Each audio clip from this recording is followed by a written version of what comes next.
al-Khali.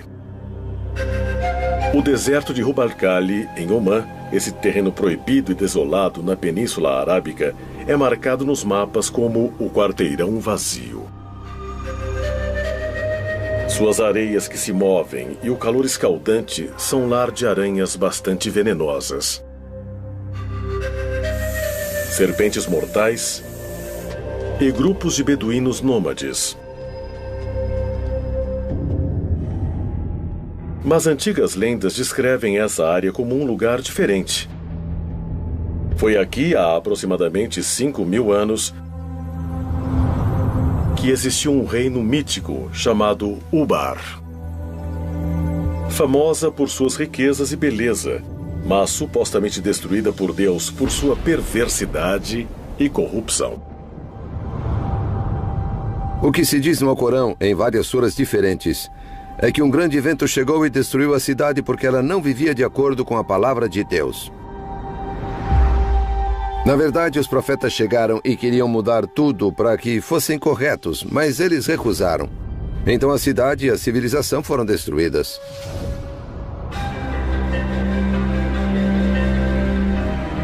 Durante séculos, historiadores e exploradores buscaram provas da existência de Ubar.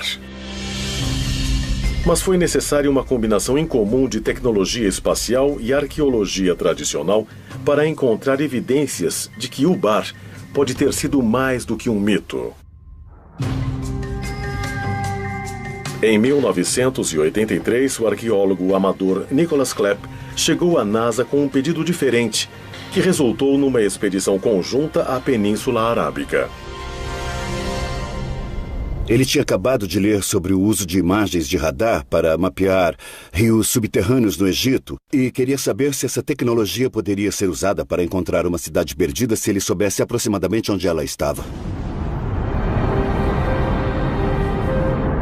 A bordo da nave espacial Columbia, a tecnologia chamada de radar de imagens espaciais funcionava como uma máquina de raio-x subterrânea.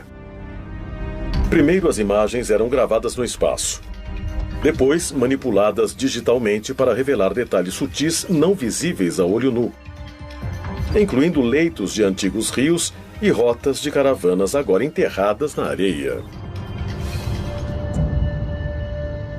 Eu nunca pensei que a cidade perdida pudesse ser descoberta do espaço.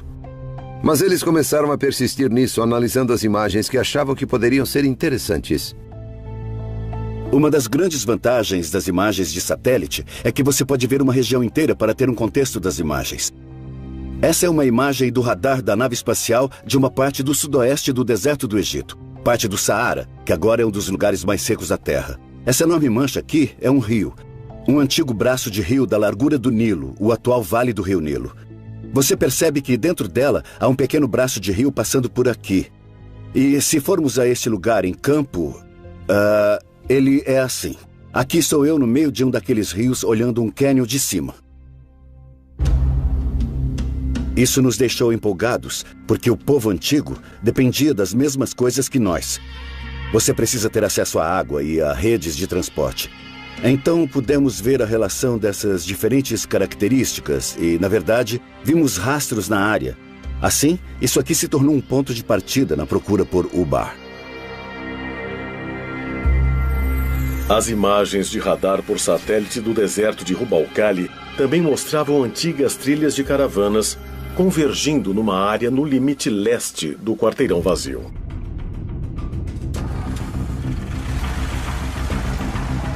Usamos o que era uma tecnologia nova para pessoas comuns, o sistema GPS. Nós a usamos em combinação com a navegação de helicóptero para descobrir a estrada que vimos nas imagens em satélite e para segui-la pelo deserto. E isso foi extremamente emocionante. Dissemos, vamos ficar nessa área que tem essa montanha imensa e a água embaixo dela, ou uma fonte. E aterrissamos e eles disseram, bom, o que você acha desse lugar? E eu disse, nossa, olha só, você pode ver as estruturas. Isso corresponde à primeira parte do que um lugar antigo deve ter, feito de pedras, paredes, construções, esse tipo de coisa, e muita cerâmica para todo lado. Depois nós identificamos vários lugares que eram claramente importantes até hoje, e um deles era Ubar. Você tem que visualizar centenas de milhares de caravanas com centenas de milhares de camelos, burros e tudo mais, carregando suprimentos e materiais da costa por esse lugar em particular na antiga Ubar. Esse era um posto de comércio para reunir caravanas de camelos que atravessavam o deserto. Havia, na verdade, uma fortaleza lá, mas ela só guardava o suprimento de água, que era uma maneira das caravanas de camelos serem controladas. Se quisesse passar pela área, tinha que pagar seus impostos. Outras escavações no local revelaram evidências de 8 torres ligadas por paredes de 9 metros. Isso se encaixava na descrição de Ubar no Alcorão como a cidade dos pilares. Mas se a lendária cidade realmente existiu, isso quer dizer que outras histórias sobre Ubar seriam verdadeiras? Sua destruição por afundamento na areia, por exemplo. De acordo com os cientistas e geólogos, foi a erosão de um aquífero embaixo da cidade que fez com que Ubar desaparecesse.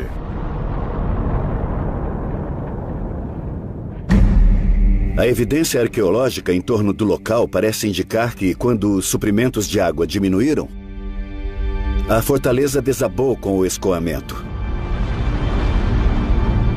E as pessoas foram embora, muitas delas morreram. Foi o mesmo destino estranho retratado nas lendas antigas. Mas um evento tão bizarro poderia realmente varrer uma população inteira?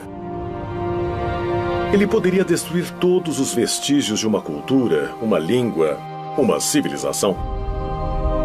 De acordo com muitos arqueólogos e historiadores modernos, uma consequência tão devastadora não só é possível, mas também muito provável. Nós não sabemos muito nem sobre a história relativamente recente. Se você voltar 2 ou 3 mil, 4 ou 5 mil anos, depois da última era do gelo e talvez 1 ou 2 eras do gelo, tudo mudou. Até as civilizações humanas, organizações humanas, comunidades humanas, elas se perderam. Culturas mais antigas, particularmente as que não tinham escrita, são esquecidas frequentemente. Não há registro histórico, claro. E o único registro em potencial é o arqueológico. Então, isso exige que um arqueólogo encontre o que ficou para trás e depois reconstrua a história a partir disso. Durante décadas, os cientistas acreditaram que os seres humanos existem há aproximadamente 200 mil anos e que o que chamamos de civilização surgiu apenas há poucos milhares de anos. Mas novas descobertas desafiam constantemente o que realmente sabemos de nossa própria história. A visão comum diria que você tem uma civilização quando descobre as primeiras cidades e as primeiras escritas. E isso aconteceu por volta dos anos de 3.500 a.C., no Iraque e na Mesopotâmia. E é nessa época que os bandos ou grupos de pessoas se transformam de caçadores e coletores em sociedades agrárias. Ou seja, quando puderam plantar a própria comida. Depois que isso aconteceu, eles puderam se estabelecer em um lugar. E é nesse assentamento da humanidade é que nós começamos a falar no conceito de civilização. Nós sabemos muito bem até um certo ponto. Talvez dezenas de milhares de anos. Também sabemos muito bem dos estudos evolucionários sobre em que época os humanos deveriam estar por aqui. E essa brecha entre haver humanos e as civilizações que estudamos bem é grande. Então existe uma questão excitante sobre desde quando há civilização. Mas se Ubar realmente existiu, quantas outras cidades antigas estão enterradas, esperando ser encontradas? E uma vez descobertas, o que vamos encontrar? Talvez a evidência de nosso próprio passado. Ou vamos encontrar pistas para nossa futura destruição? Çayırfa, leste da Turquia, 1994. Numa montanha rural, o arado de um fazendeiro curdo parou abruptamente quando ele atingiu uma pedra retangular imensa, enterrada em parte na terra. Durante vários dias, ele tentou cavar e retirar o objeto difícil. Então, algo inesperado aconteceu. O fazendeiro começou a encontrar evidências de formas estranhas esculpidas na pedra.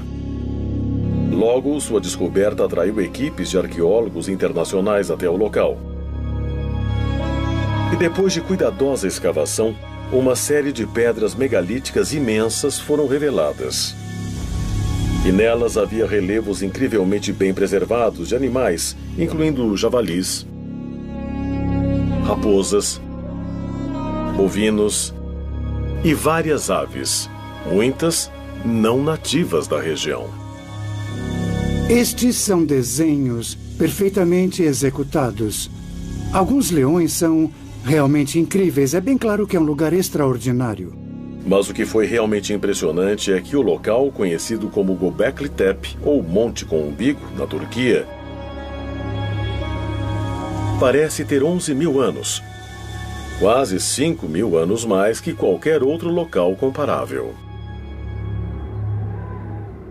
Göbekli Tepe é um ponto de virada. O que ele significa para os arqueólogos é que nós temos que estender, expandir nossa definição de civilização para incluí-lo.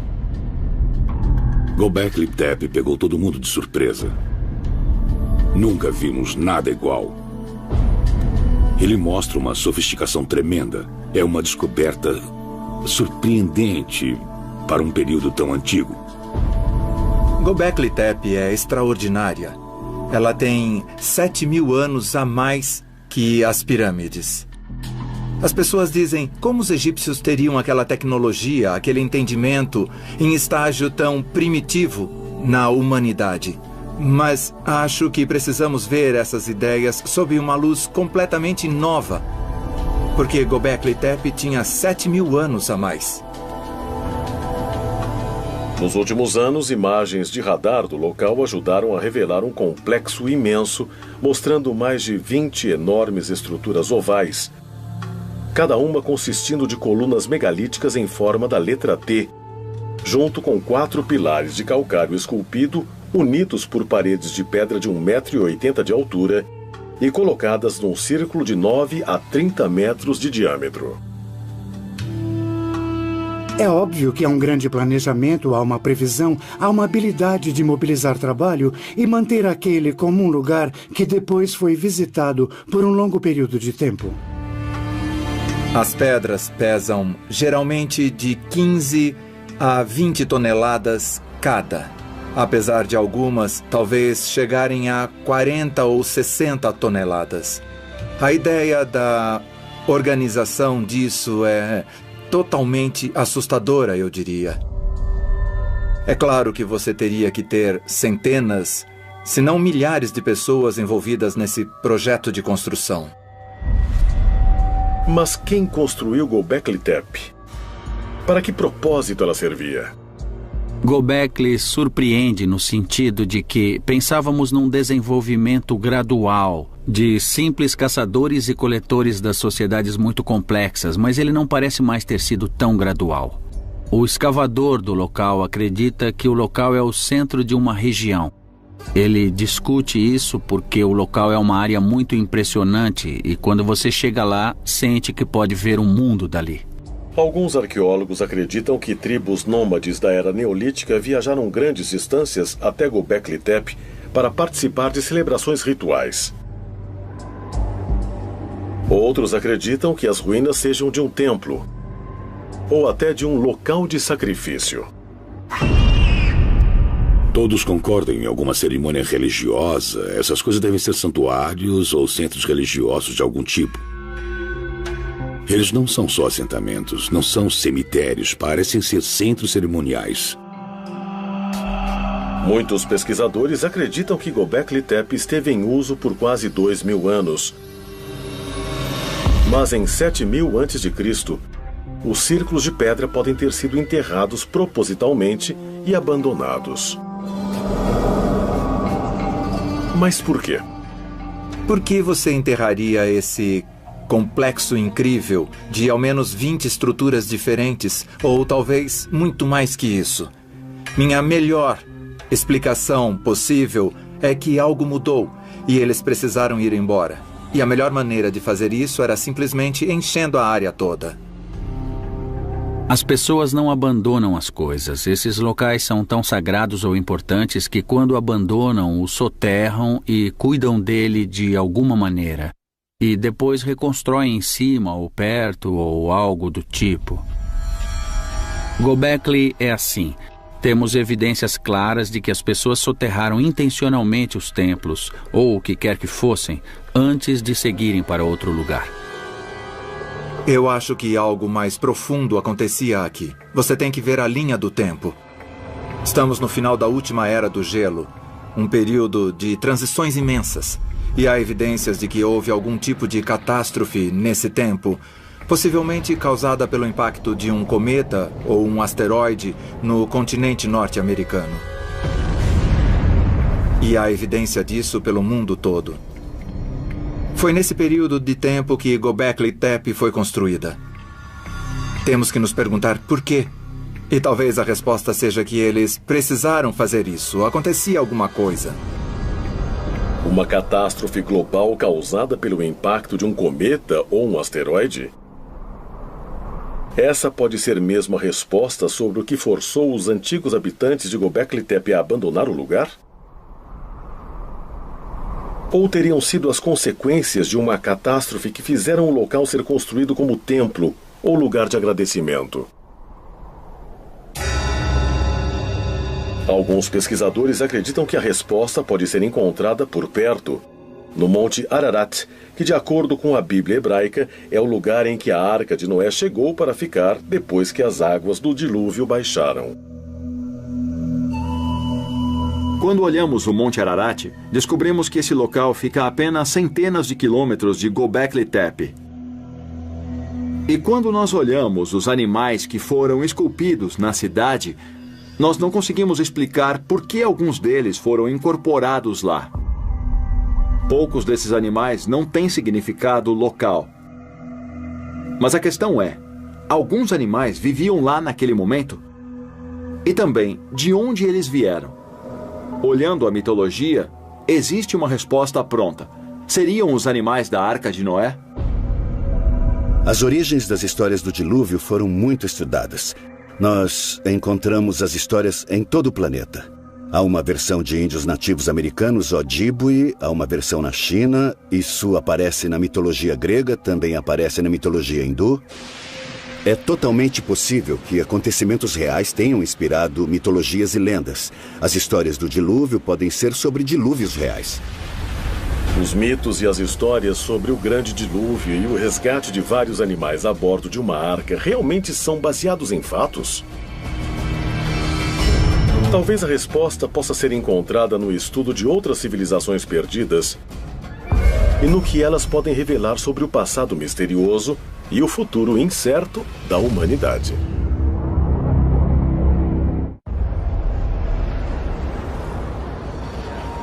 26 de dezembro de 2004. Sumatra, Indonésia. Um mega terremoto de magnitude 9.1, gerado a centenas de quilômetros no Oceano Índico, desencadeou um tsunami devastador.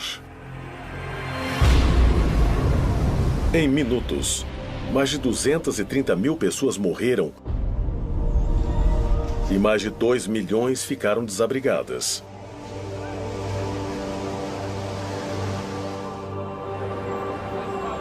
Sete anos depois, em 11 de março de 2011, um terremoto de magnitude 9 atingiu o nordeste do Japão.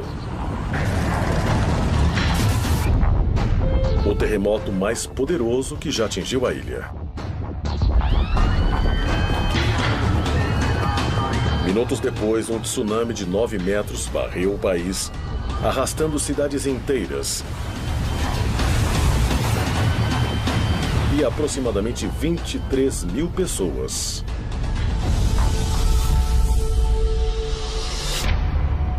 Mas se cidades modernas, com equipamentos de prevenção a desastres modernos, podem ser varridas em questão de minutos, esse também poderia ter sido o destino de muitas civilizações antigas e agora perdidas. Desde que a Terra existe, acontecem desastres naturais.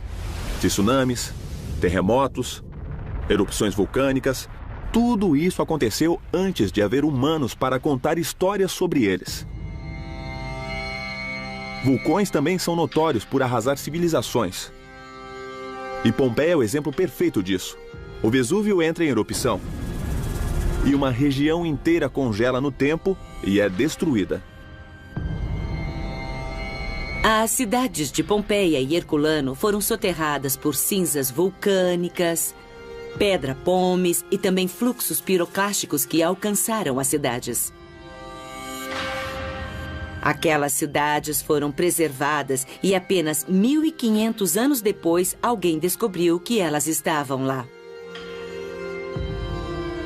Infelizmente, não importa o quão sofisticada e tecnologicamente avançada uma sociedade seja. Um grande desastre natural pode interromper isso e levá-la para décadas antes ou até mesmo acabar com ela. Heraklion, Creta.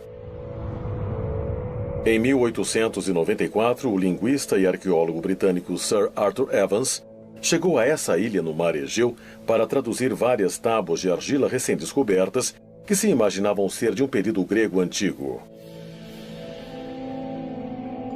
O que Evans descobriu, no entanto, chocou historiadores em todo o mundo.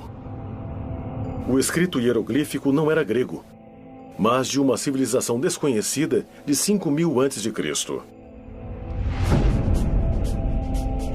3 anos depois, Evans liderou uma expedição que desvendaria o que ficou conhecido como o Palácio de Knossos.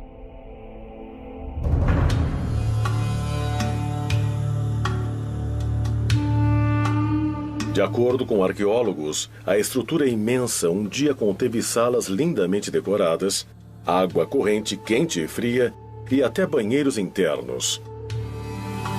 Evans chamou o povo que construiu o palácio de Minoicos, por causa do mitológico rei Minos, de Creta. A civilização minoica era a superpotência do leste do Mediterrâneo na Era do Bronze. Tinha uma frota enorme e fazia comércio com praticamente todos os povos do Mediterrâneo. A civilização minoica de Creta era uma sociedade que começou a desenvolver uma série de palácios bem elaborados com jardins para cerimônias, pinturas, afrescos e arquitetura bem elaborada. Os minoicos agora são considerados a primeira grande potência no Mediterrâneo. Seu reino se estendeu aproximadamente de 2.500 a 1.600 a.C. Mas como um povo tão poderoso e tecnologicamente avançado simplesmente desapareceu? Muitos pesquisadores acreditam que a resposta possa ser encontrada examinando uma das maiores erupções vulcânicas da história da civilização, na ilha de Thera, 112 quilômetros ao norte de Creta. A erupção de Thera aconteceu em 2 ou 3 fases, no período de alguns dias ou algumas semanas. O que achamos que aconteceu é que houve alertas suficientes porque não encontramos esqueletos em Thera, como encontramos em Pompeia e em outros lugares. As pessoas devem ter tido a chance de deixar a cidade. Mas o resto das pessoas, por exemplo, em Creta, não podia esperar que a erupção do vulcão as afetasse como realmente afetou. Na vulcanologia, falamos em diferentes tipos de erupções vulcânicas, desde as brandas, geralmente com fluxos de lava, a erupções plinianas, e também temos as ultraplinianas, se forem muito grandes. A erupção de Thera foi uma erupção pliniana, ou talvez até ultrapliniana, foi muito explosiva. Essa erupção incrivelmente explosiva destruiu muito da ilha. O céu escurece, a nuvem da erupção se espalha e começa a depositar cinzas. O que é encontrado até em lugares como Rhodes e o sudoeste da Turquia. Em outras direções, a evidência da erupção pode ter sido sons de explosões ouvidas ao longe no momento. Agora acredita-se amplamente que a violenta erupção vulcânica em Terra gerou um imenso tsunami que foi na direção das cidades portuárias de Creta. O que temos aqui é uma maquete do mar Egeu no leste do Mediterrâneo e do vulcão de Terra. Então, o que vamos ver é o que acontece logo depois da erupção do vulcão. Primeiro, há o que chamamos de onda de preenchimento, quando a caldeira do vulcão desaba.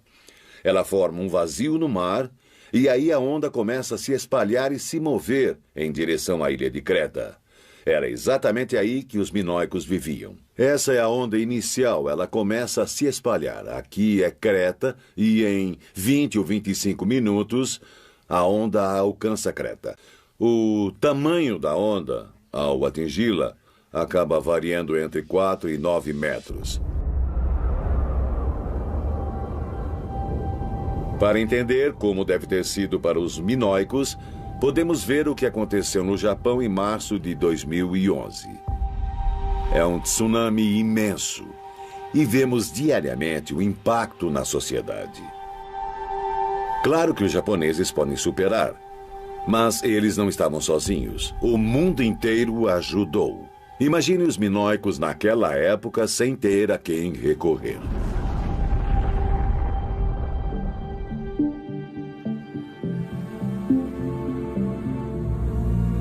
É possível que uma civilização tenha existido, tenha desaparecido e depois outra civilização tenha vindo sem saber que houve uma civilização antes dela? Essa é uma teoria fascinante que leva a todo tipo de especulação, porque muita gente, fica querendo saber e perguntando se poderia haver uma civilização na Terra que fosse predadora de outras civilizações. E isso nós não sabemos. Se um vulcão ativo pudesse mesmo varrer todos os vestígios de uma civilização passada, uma atividade vulcânica similar poderia oferecer o mesmo perigo ainda hoje? Pesquisadores de vulcões dizem que sim, e se preocupam com a possibilidade de uma catástrofe dessas ameaçar a costa leste dos Estados Unidos. A ilha de La Palma, próxima a Tenerife, nas Ilhas Canárias, tem algumas falhas e imagina-se que grande parte dela possa escorregar para o mar. E se isso acontecer, ela pode causar um imenso tsunami. O colapso de um vulcão nas Ilhas Canárias, como Cumbre Vieja e La Palma, pode produzir um nível de estrago por volta de 20 mil quilômetros de linha costeira desde Newfoundland e a costa leste dos Estados Unidos, seguindo para o Caribe e o norte do Brasil.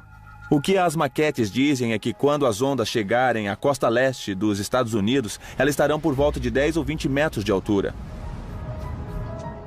Então, é a altura da onda que nós vimos em Sumatra em 2004, depois do terremoto lá, e que nós vimos no Japão depois do terremoto de 2011.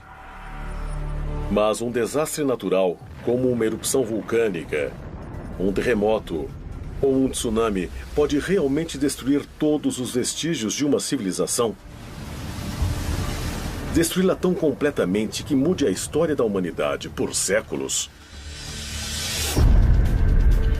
Talvez a evidência possa ser encontrada em uma tumba antiga cheia de ouro, localizada numa cidade costeira do Mar Negro.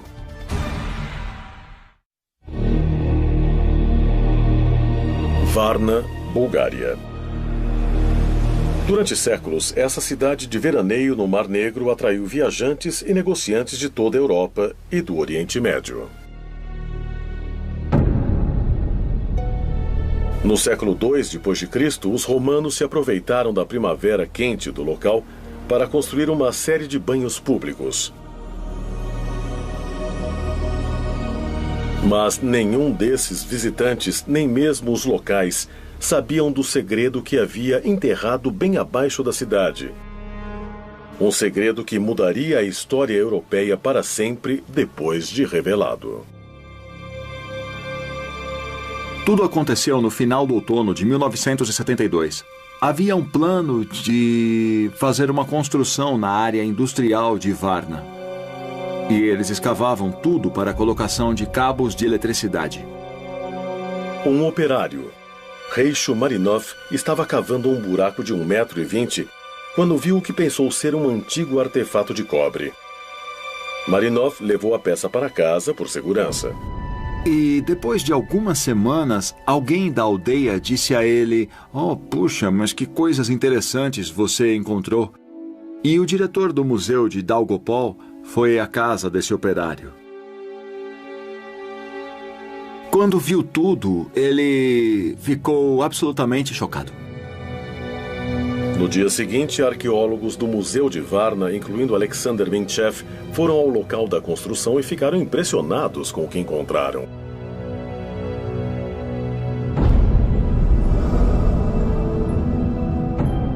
No primeiro dia em que chegamos ao local, vimos várias peças de ouro no caminho, esmagadas pelos pés de pessoas que passavam.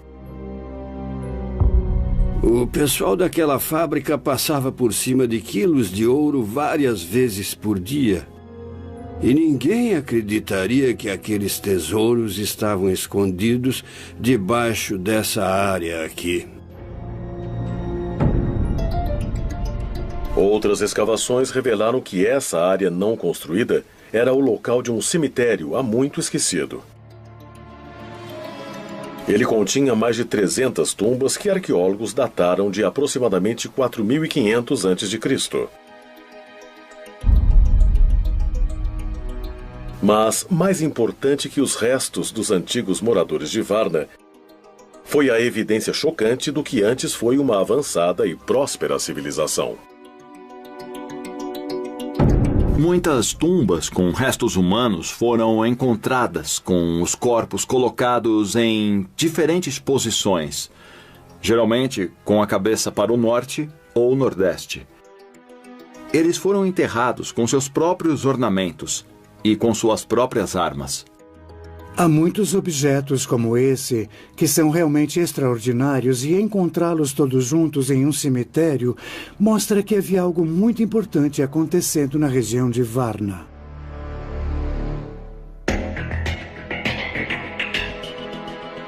Dentro das tumbas havia mais de 15.000 artefatos de design complicado, incluindo machados de cobre, de jade e quantidades significativas de joias em ouro. A tumba 43 de Varna é uma tumba especial porque é uma das mais ricas. É de um homem com idade entre 45 e 50 anos. Alguns objetos são realmente incríveis e um deles é uma cobertura para pênis de ouro. Tem tudo a ver com a potência sexual, o poder masculino e a fertilidade. Há isso de um lado e de outro há um simbolismo político, a clava de ouro. Não há nada como essa combinação de simbolismo político e sexual em nenhum outro lugar do mundo. O ouro é um indicativo de status. É um material raro, chama a atenção, não mancha, é durável. Ele tem todas essas propriedades que o tornam um bom indicativo de status social e ostentação. Apesar dos arqueólogos terem encontrado objetos de ouro em muitas tumbas, a maioria deles estava concentrada em algumas poucas. A descoberta inesperada de Varna destruiu a visão dos antigos europeus que os historiadores tinham. Nos assentamentos que conhecemos de 1.000 a 2.000 anos antes de Varna, há objetos e geralmente são objetos lindos. Mas não são tantos de status e não há muita diferença entre as famílias. Pode-se dizer que há 8 tumbas realmente ricas dentro de 300. Então é uma concentração significativa. Acreditava-se que, durante o período pré-histórico, as pessoas fossem iguais. Elas trabalhavam juntas, dividiam tudo que podiam colher e não havia diferença. Nenhuma diferença social, nada. Eles deviam ser como nós. Eles apreciavam ouro e também joias, tinham ferramentas muito úteis. Então, sim, eles não eram diferentes de nós, eram iguais. Evidências sugerem que Varna servia como um centro de comércio pré-histórico que transportava armas de cobre a regiões até na França e na Espanha aproximadamente 1.500 anos antes de centros similares de comércio na Mesopotâmia.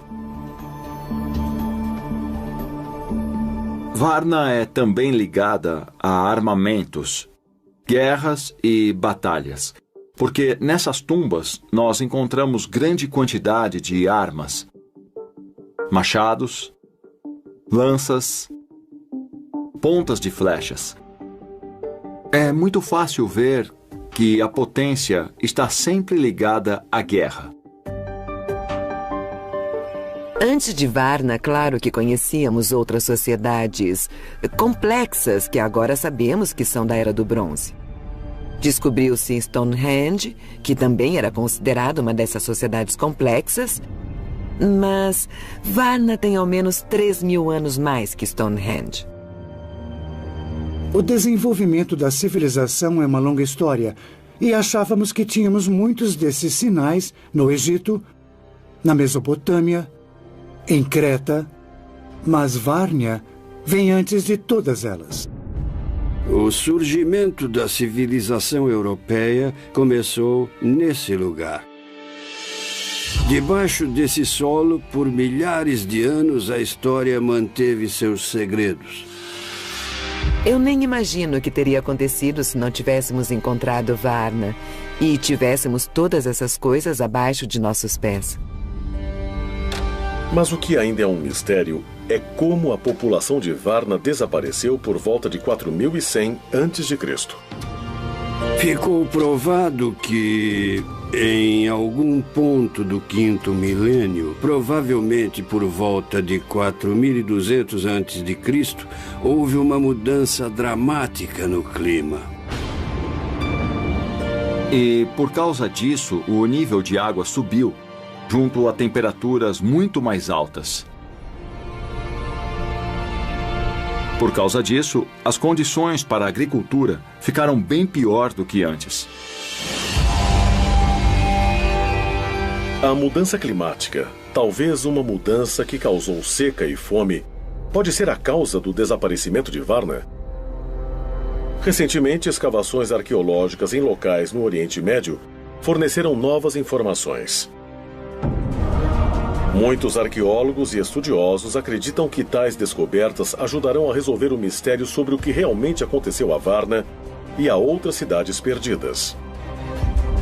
Mas há aqueles que apontam para evidências diferentes e mais incríveis. Evidências de desastres naturais e cataclismos de proporções globais e até nucleares. Evidências que sugerem que nosso tempo pode estar acabando.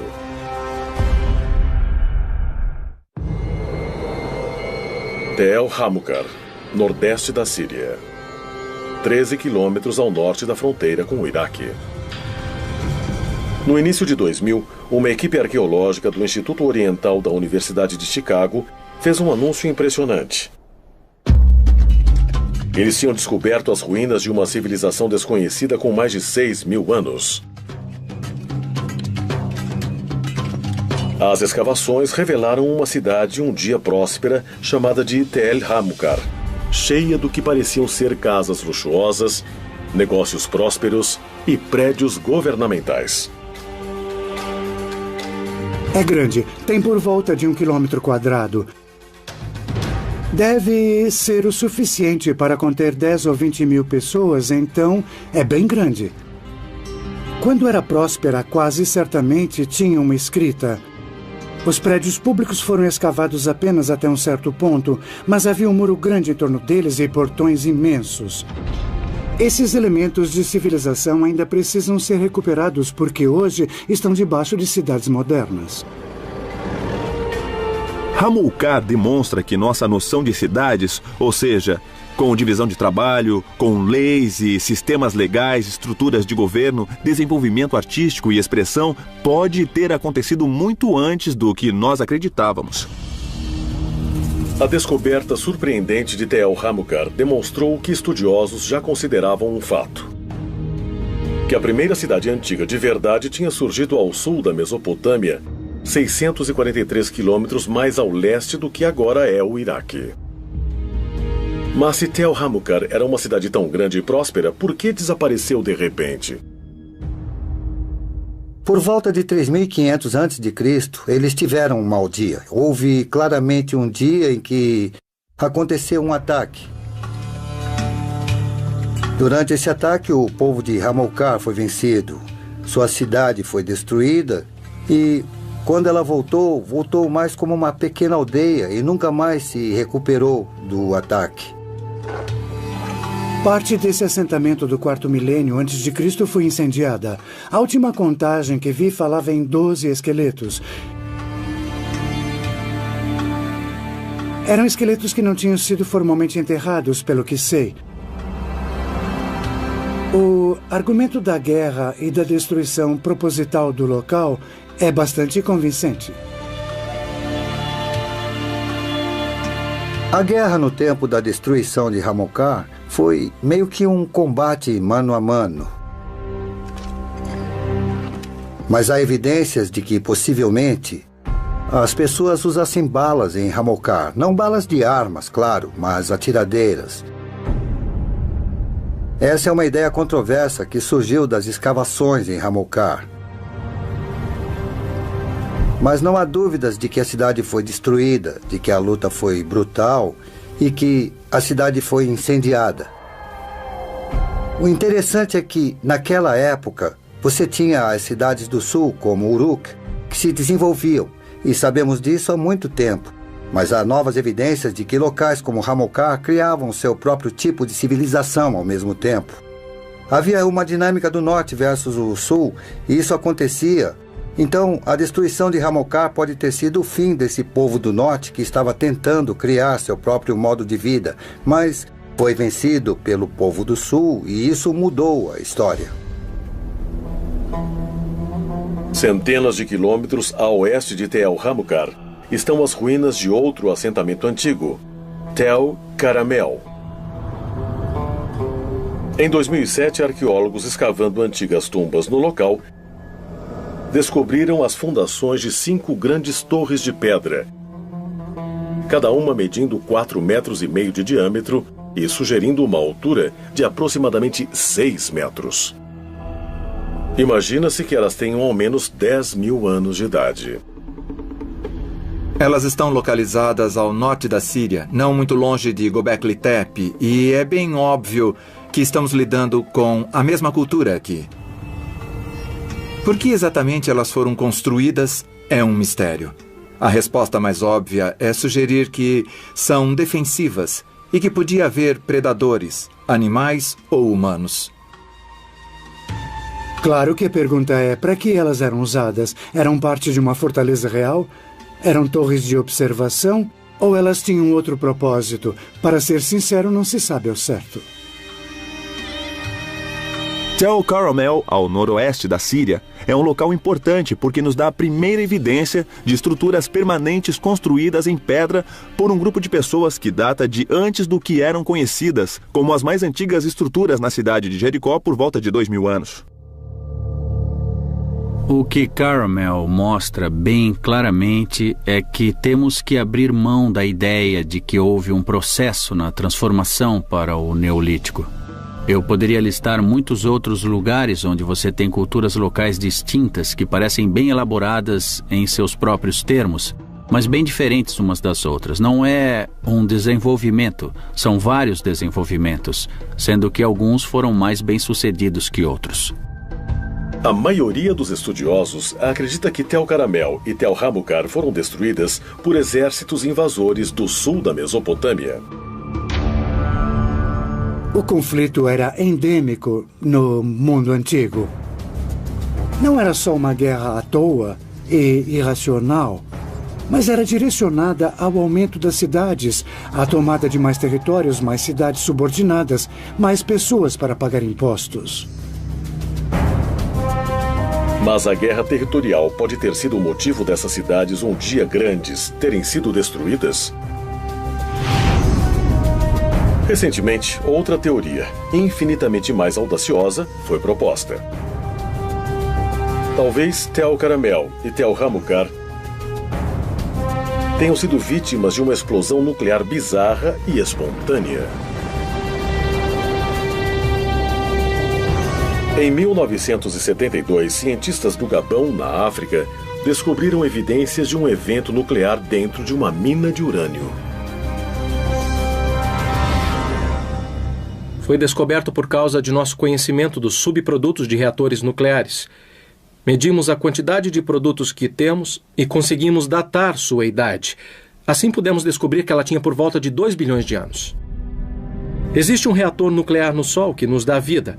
Mas a questão é, isso poderia acontecer na Terra? Certamente nos anos 50 as pessoas fizeram previsões do que seria preciso para se ter um reator nuclear natural em algum lugar da crosta ou do núcleo terrestre.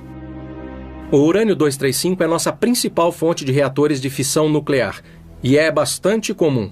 Na verdade, é mais comum que o ouro. Então, na escala de grandes elementos que podem se partir, é razoavelmente comum e podemos miná-lo.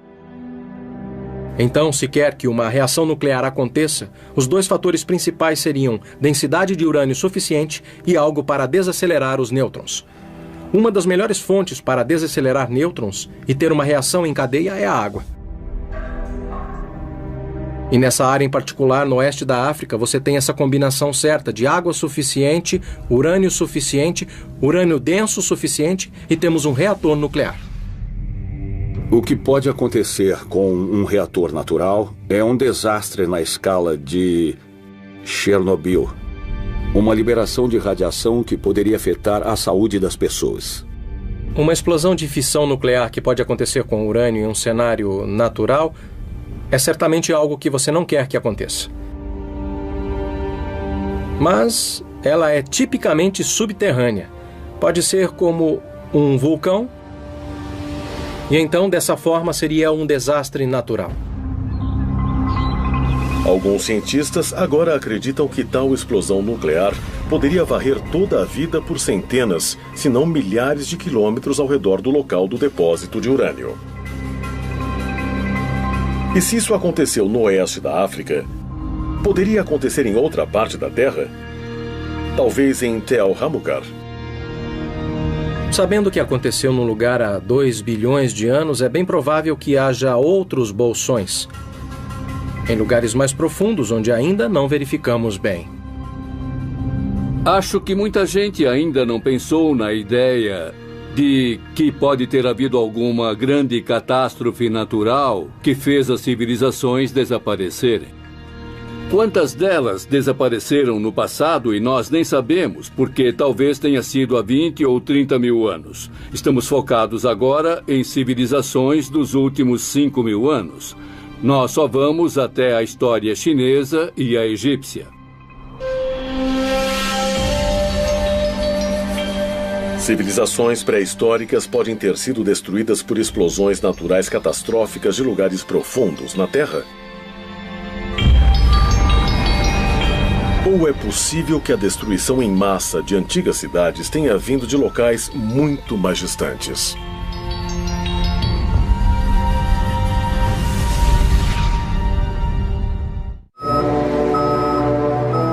21 de dezembro de 1968, missão da NASA Apollo 8. Liderada pelo comandante Frank Borman, foi a primeira nave espacial tripulada a chegar à Lua. Completando 10 órbitas lunares, os astronautas captaram algumas das melhores imagens já vistas da superfície lunar.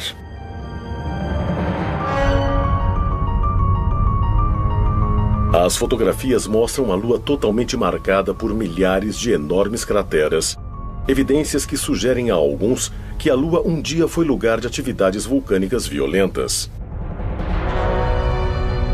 Mas as evidências modernas mostram que houve outro motivo, talvez mais significativo, para as inúmeras crateras da Lua, grandes impactos de asteroides que podem ter bombardeado também a Terra.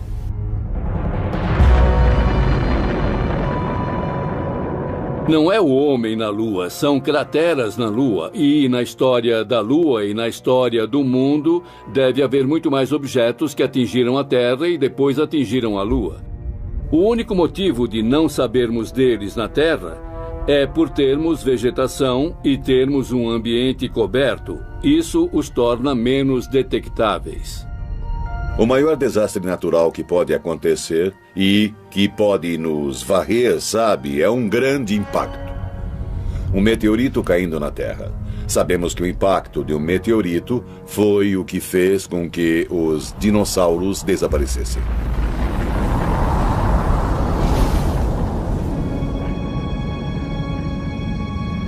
Nós estamos hoje na beira da cratera do meteoro, um local de impacto de meteorito bastante famoso no norte do Arizona.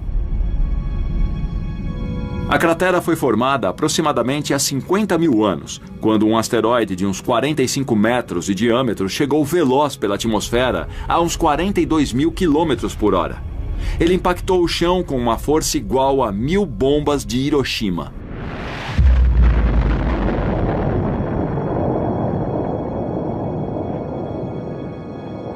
Depois do impacto, só restou a cratera. Essa cratera hoje mede uns 1.250 metros. Tem 4 quilômetros de circunferência e 167 metros de profundidade.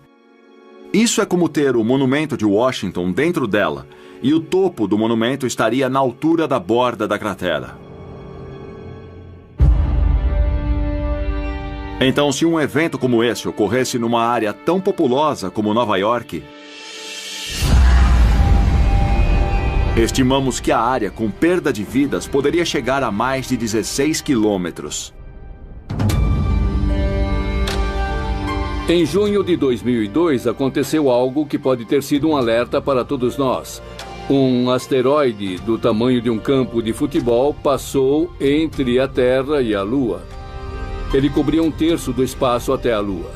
Nós nem sabíamos que ele estava lá até depois de ter passado por nós. Se ele caísse no Pacífico, poderia varrer o sul da Califórnia com um tsunami.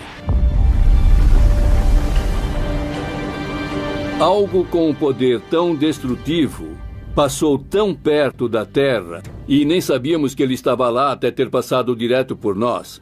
Não podemos deixar esse tipo de perigo passar despercebido no futuro.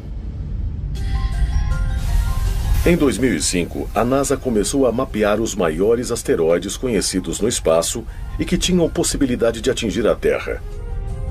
Eles são conhecidos como objetos próximos à Terra. Um objeto próximo da Terra é um cometa ou um asteroide no espaço perto da Terra, nas cercanias da Terra. Tecnicamente é um objeto que pode estar entre 45 milhões de quilômetros da órbita da Terra. Os tamanhos dos objetos podem ir de uma bola de golfe a um quarteirão de uma cidade e até mais. Vários meteoros do tamanho de bolas de beisebol entram na atmosfera da Terra diariamente e queimam na atmosfera superior. Apenas asteroides de ao menos 30 metros de diâmetro têm a chance de atingir a superfície de nosso planeta. Um dos impactos mais recentes de um asteroide com a Terra aconteceu em 30 de junho de 1908, na região de Tunguska, na Sibéria russa. Um objeto de 30 a 40 metros chegou na atmosfera da Terra, e a pressão da atmosfera na parte da frente do asteroide pequeno foi tão maior que a pressão na parte de trás que ele foi esmagado e explodiu uns 6 quilômetros acima da superfície da Terra.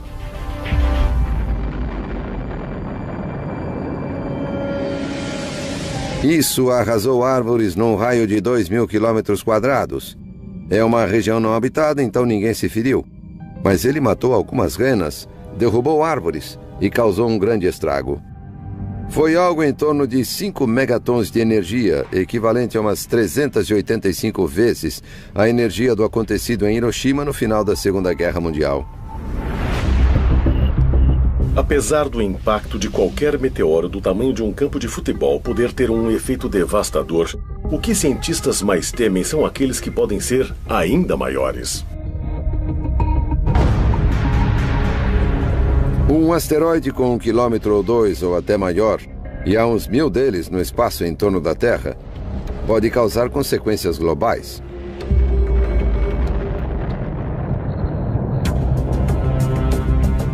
Mas esse não é o grande problema. O grande problema é a poeira e as partículas jogadas na atmosfera da Terra, que podem tapar boa parte da luz do Sol.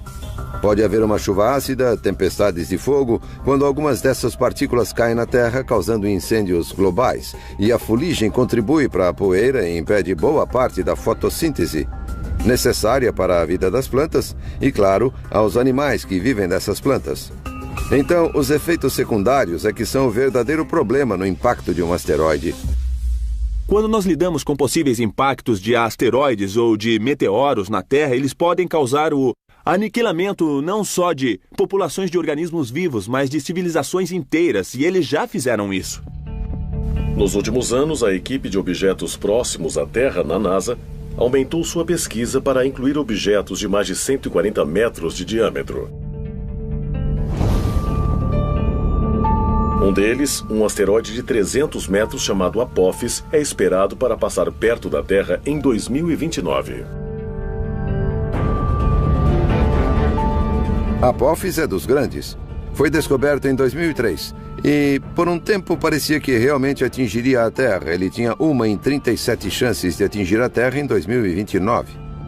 Mas observações adicionais nos permitiram descartar o impacto em 2029. Pode vir bem perto.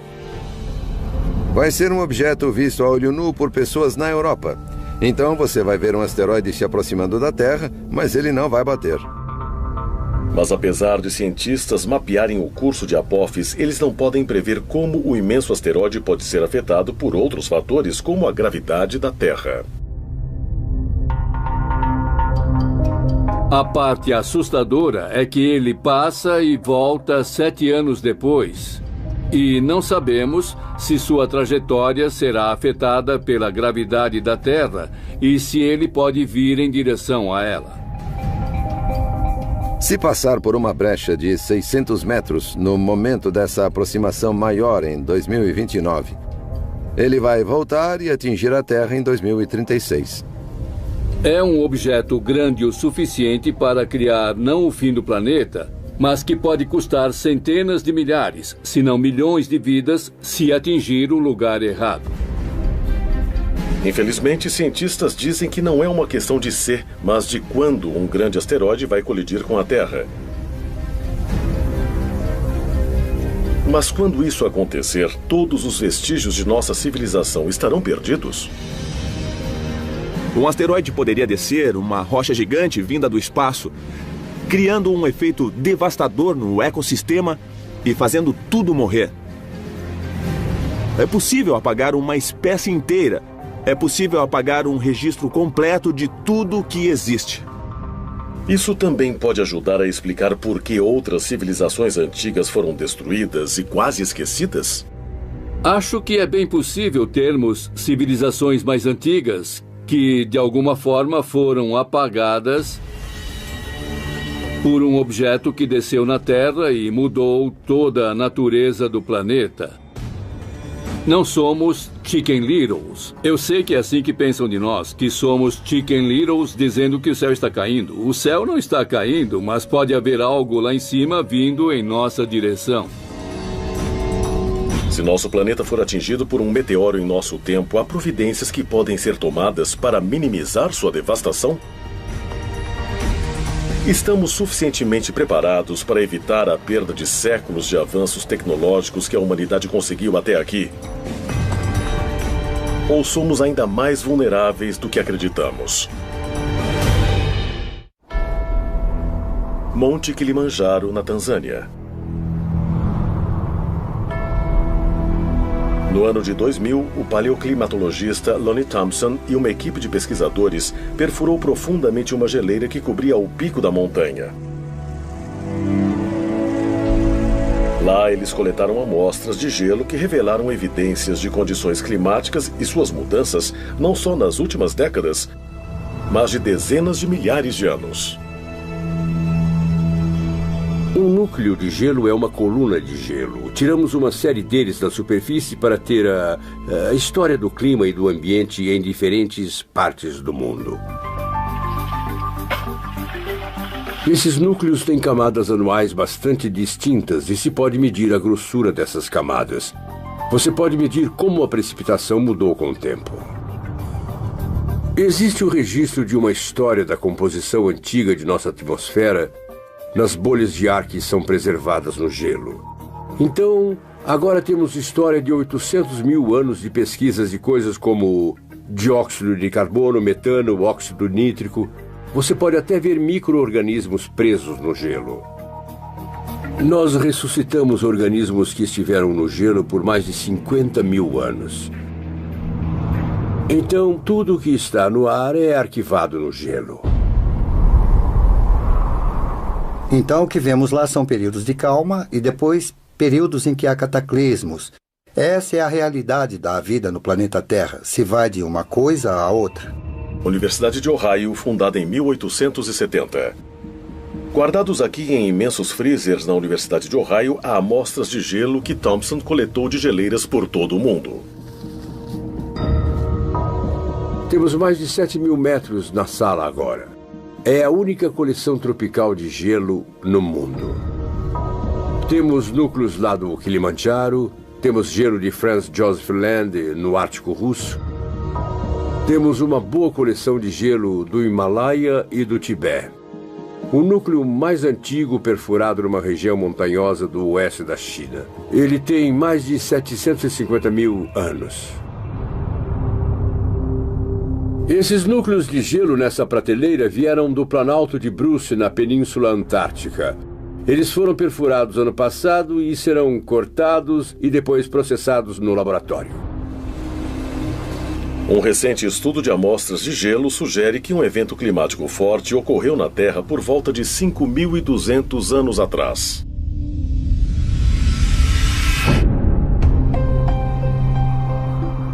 Essa mudança brusca coincidiu com um tempo em que muitas civilizações novas surgiam na Ásia e no Oriente Médio.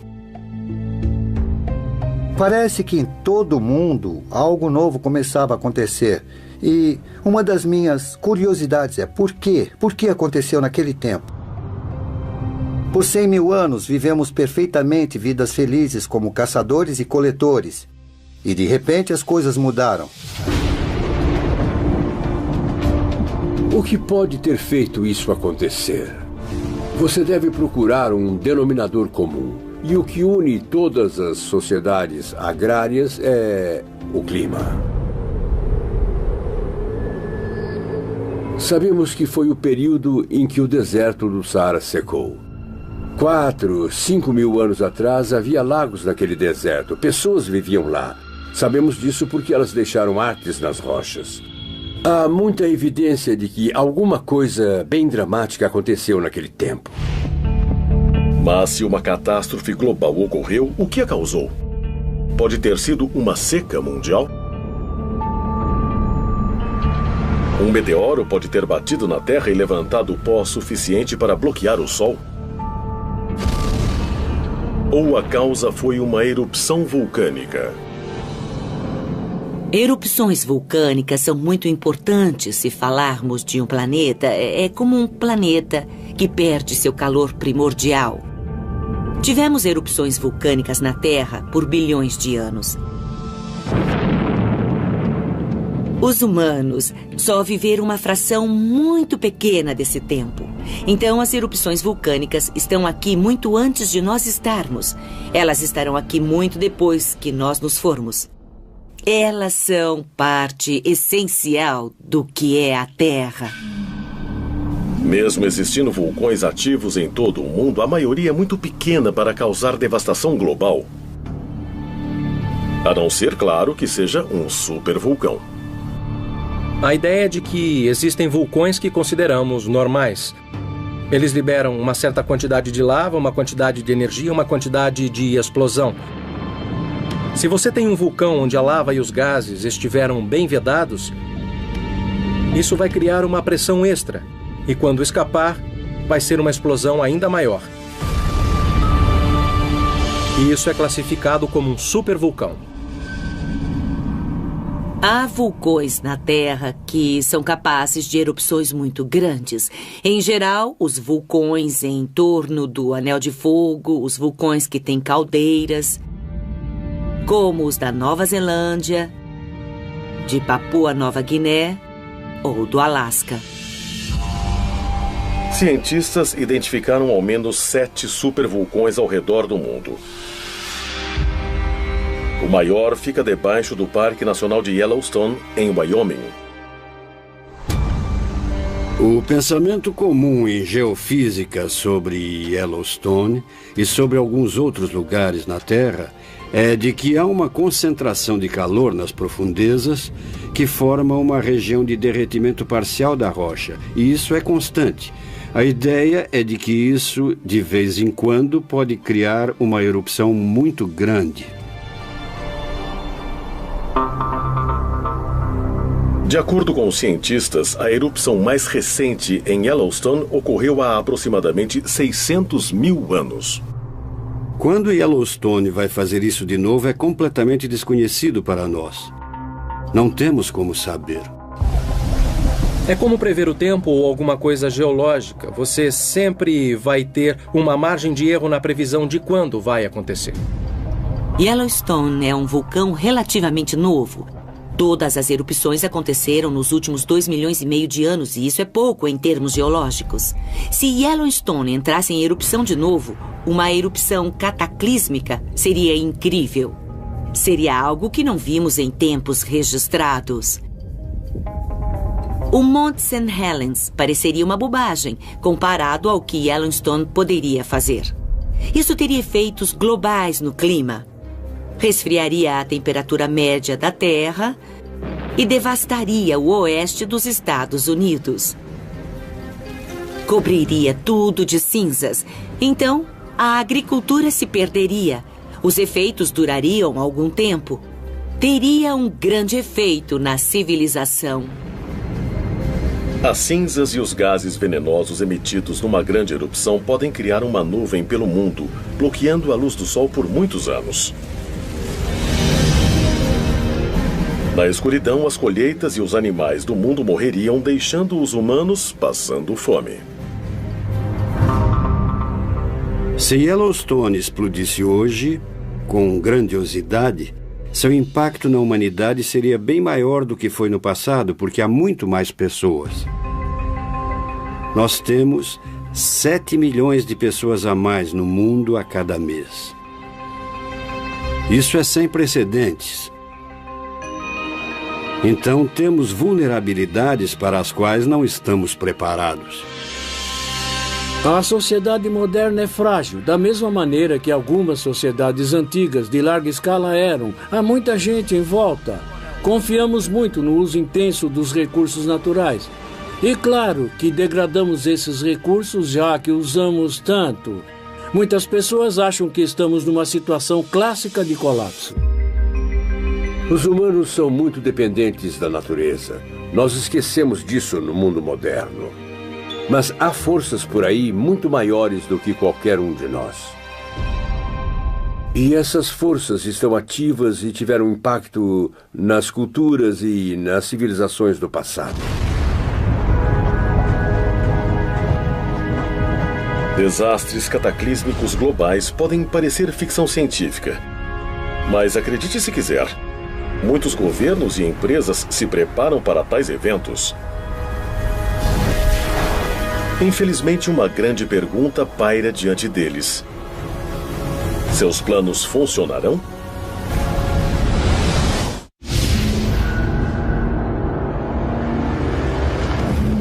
Cientistas nos dizem que nosso planeta sofreu grandes reveses no passado. E durante esses eventos, o número de plantas e de espécies animais se reduziram a poucos sobreviventes.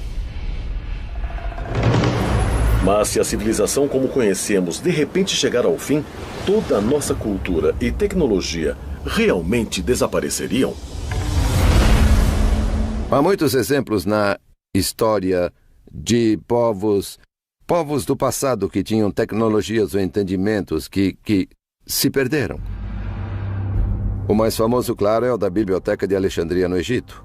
Com a destruição dessa biblioteca nos primeiros séculos da nossa era, enormes conhecimentos acumulados de antigos foram perdidos. E não era só o registro dos egípcios, claro, era da maior parte do mundo clássico. O que acontece a uma civilização se todo o seu conhecimento reunido for destruído? Nós nunca vamos saber que grande civilização nós poderíamos ser hoje, porque a Biblioteca de Alexandria foi destruída. Havia tanto conhecimento, especificamente muito conhecimento médico, que os egípcios tinham e que não temos mais. Nós já recuperamos muito dele, ou talvez redescobrimos muito dele, talvez. Mas quanto mais avançados seríamos se não tivéssemos perdido isso e esperado para redescobrir alguma dessas coisas? É bem possível que descobertas e partes de conhecimento dessas sociedades antigas estejam perdidas para nós para sempre. Claro que nunca vamos saber, já que não temos como descobrir isso. Diferente de eras anteriores, onde muita informação era marcada na pedra, nossa informação e nossos registros da vida diária são postos em chips de memória de silicone e, se eles forem destruídos, vai ser incrivelmente difícil, em dezenas de milhares de anos, as pessoas reconstruírem nossas vidas, terem uma ideia de como vivemos. Ironicamente, talvez a arte pré-histórica em rochas tenha mais chance de sobreviver num futuro previsível do que muito de nossa tecnologia moderna atual. Hutchinson, Kansas.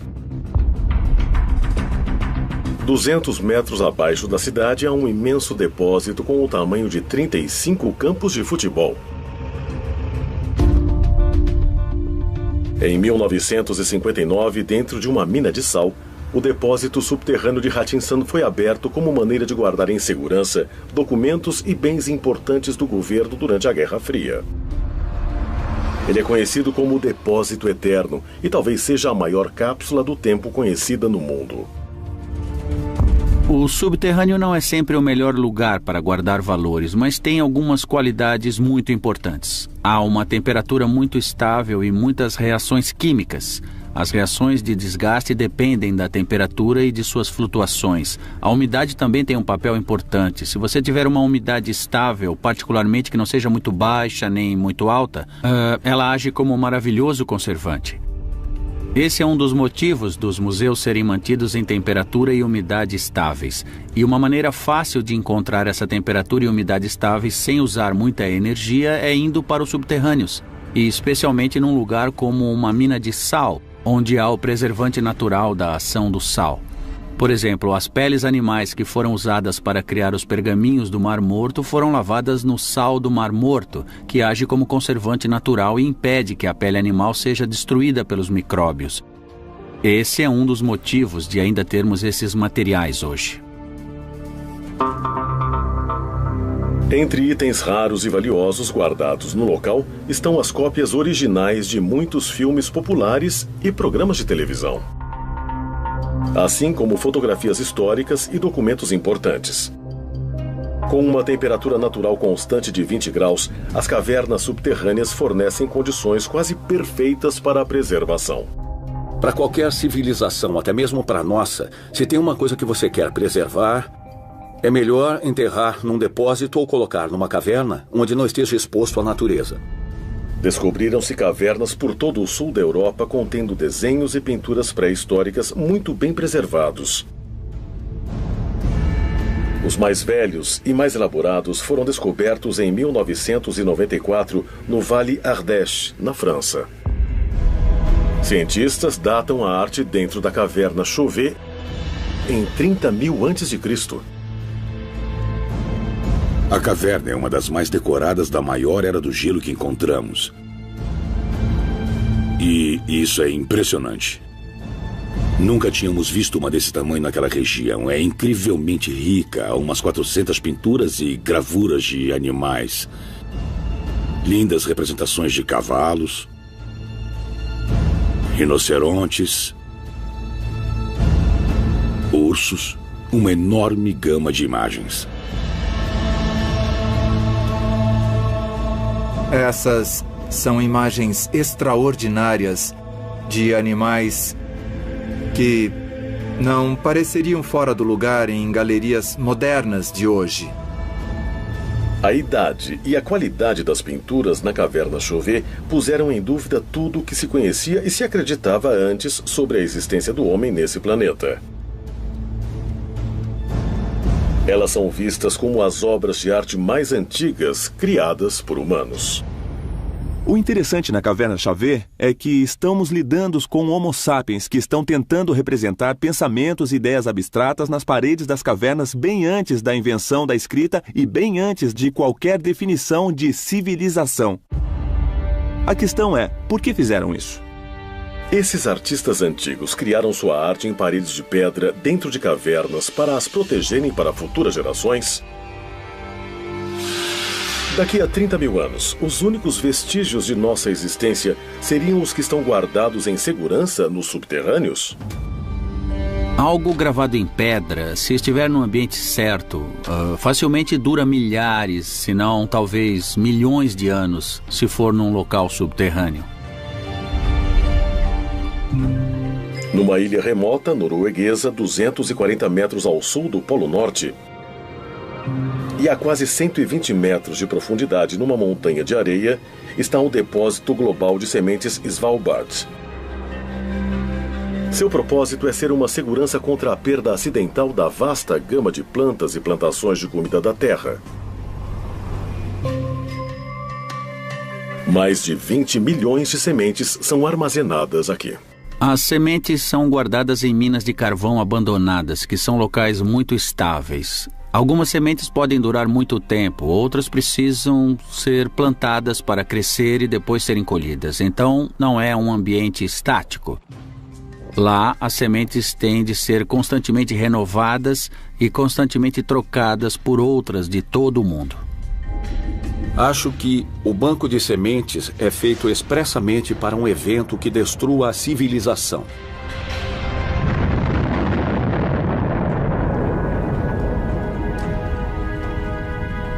Acho que é uma maneira simples de assegurar que, se alguém sobrar, vai reconstruir. E se alguém vai reconstruir, vai ser ótimo ter isso tudo disponível.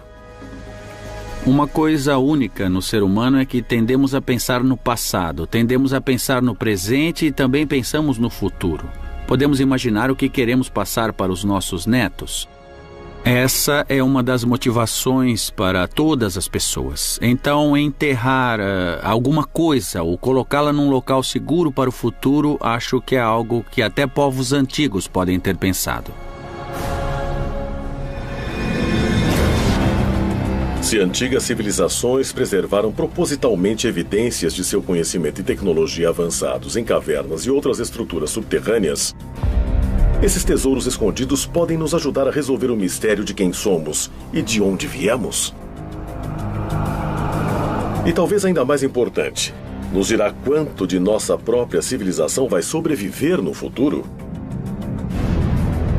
Podemos mesmo desaparecer do planeta sem deixar rastros? O planeta Terra, de acordo com os cientistas, foi formado há aproximadamente 4 bilhões e meio de anos. Mas a maioria dos estudiosos acredita que a humanidade só existe durante os últimos 200 mil anos. Mas é possível que esses estudiosos estejam errados? As civilizações humanas teriam existido na Terra centenas de milhões de anos atrás e depois perderam suas evidências enterradas debaixo da superfície do nosso planeta? Acho que é possível, visto que a pré-história humana é medida em milhões de anos e estamos agora medindo a civilização em dezenas de milhares de anos, que haja uma brecha de algum tipo de civilização que podemos ter perdido. Há uma grande questão pelo fato de ter havido civilizações no passado que simplesmente sumiram sem deixar rastros. 1 milhão de anos atrás, 100 milhões de anos atrás, você ainda está só uma fração de toda a vida da Terra. Há 100 milhões de anos havia dinossauros andando pela Terra. E se houve alguma forma de vida que veio antes deles 1 bilhão de anos no passado? Não tem como saber e também nem como dizer que isso nunca poderia ter acontecido. Se a Terra sofrer um desastre global, o que pode acontecer à raça humana? O que aconteceria se nossa civilização inteira fosse varrida por uma erupção vulcânica gigante? que tornasse toda a atmosfera tóxica e todos nós morrêssemos, nós teríamos que aprender como cozinhar com o fogo novamente? Quanto tempo isso levaria? Os sobreviventes estarão em regiões distantes e abrigadas. Eles serão caçadores e coletores novamente até os milhares de anos necessários para que reconstruam a civilização. Se antigas civilizações forem mesmo perdidas, é possível que vestígios da sociedade de hoje também sejam enterrados debaixo da terra e sejam esquecidos. Pegamos Chernobyl, por exemplo, se virmos como a construção moderna se deteriorou rápido. Em 50 anos, muito da infraestrutura se deteriorou significativamente. Se alguém anunciasse hoje, Nova York, vão todos embora, abandonem a cidade. Daqui a 1000 anos, ela estaria soterrada por escombros debaixo d'água. A maioria dos prédios já teriam desabado há muito tempo. Tem mais um fator aí, os 10.000 anos. Não imagino que possa existir alguma coisa que alguém reconheça. Você teria que saber o que procura para encontrar. Talvez entre os poucos remanescentes da tecnologia humana estará um de seus produtos mais perigosos: o lixo nuclear. O maior perigo disso, claro, é a radiação. O bom dos materiais radioativos é que eles naturalmente se desfazem e também desaparecem. O problema é que muitos deles levam milhares, dezenas de milhares ou até milhões de anos para isso. Então você tem que pensar numa área segura de depósito que os mantenha por muito tempo. Há muita controvérsia sobre como se desfazer do lixo nuclear que vem da criação de armas e de energia nuclear. Eles têm que ser deixados em algum lugar da Terra. Planeja-se enterrar profundamente no solo. Isso se chama uma solução geológica para o problema do lixo nuclear. O Departamento de Energia americano contratou uma equipe de estudiosos para trabalhar com engenheiros nos locais propostos para o derramamento de lixo nuclear. Lá, eles esperam colocar um aviso universal que possa ser compreendido por futuros humanos por ao menos 10.000 anos.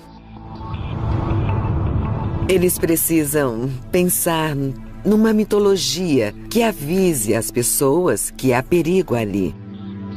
De algum modo devem pensar numa tradição que será perpetuada e passada pelas gerações e manter o aviso, fazendo com que as pessoas fiquem seguras do lixo nuclear. O plano atual em consideração é de um trabalho enorme para cercar todo o local. Quando terminada, a cerca vai medir 10 metros de altura e 30 de largura. O projeto inclui também uma série de marcadores de granito, cada um com 7 metros de altura, gravados com avisos em várias línguas. Mas uma série de sinais de aviso criptografados pode realmente ter efeito? Ou eles serão apenas misteriosos e inescrutáveis como as gravações de Göbekli Tepe, ou nos megalitos de Stonehenge? Você não vai colocar um crânio com um X de ossos. O que isso pode significar para alguém até daqui a 500 anos? Que tipo de linguagens você pode botar nele? Como não cabe aqui ou afaste-se? Isso é um grande desafio. Na vasta história de nosso planeta, a atividade humana ocupa menos de 1% de sua vida de 4,5 bilhões de anos. Mas somos mesmo apenas um traço? Residentes temporários destinados a serem esquecidos em mais outros 100.000 anos, ou menos? Eu acho que os seres humanos são capazes, infelizmente, de acabarem uns com os outros. Podemos destruir a raça humana, mas não podemos destruir a Terra. A Terra está aqui há bem mais tempo que nós e estará bem aqui mais tempo que nós. Se todo vestígio de nossa civilização pode ser destruído tão facilmente, como historiadores podem estar certos de que tudo o que vivenciamos não aconteceu antes?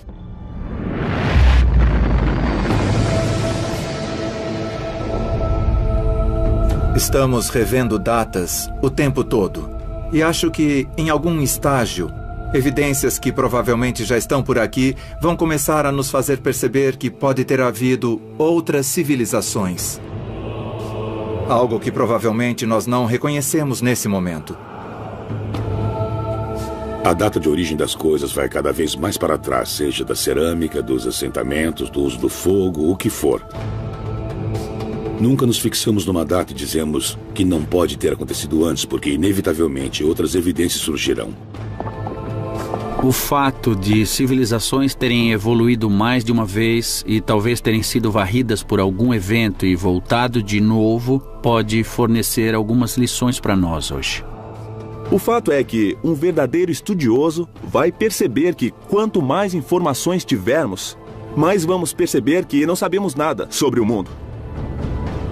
Se pensarmos bem, os registros escritos que temos de um passado distante são tão mínimos que praticamente não sabemos nada. A história da humanidade é mesmo misteriosa? Ou há pistas que ainda estão escondidas, esperando serem descobertas? Quando as encontrarmos, nós entenderemos seus possíveis avisos? Ou vamos ignorá-los e nos tornarmos mais uma civilização perdida?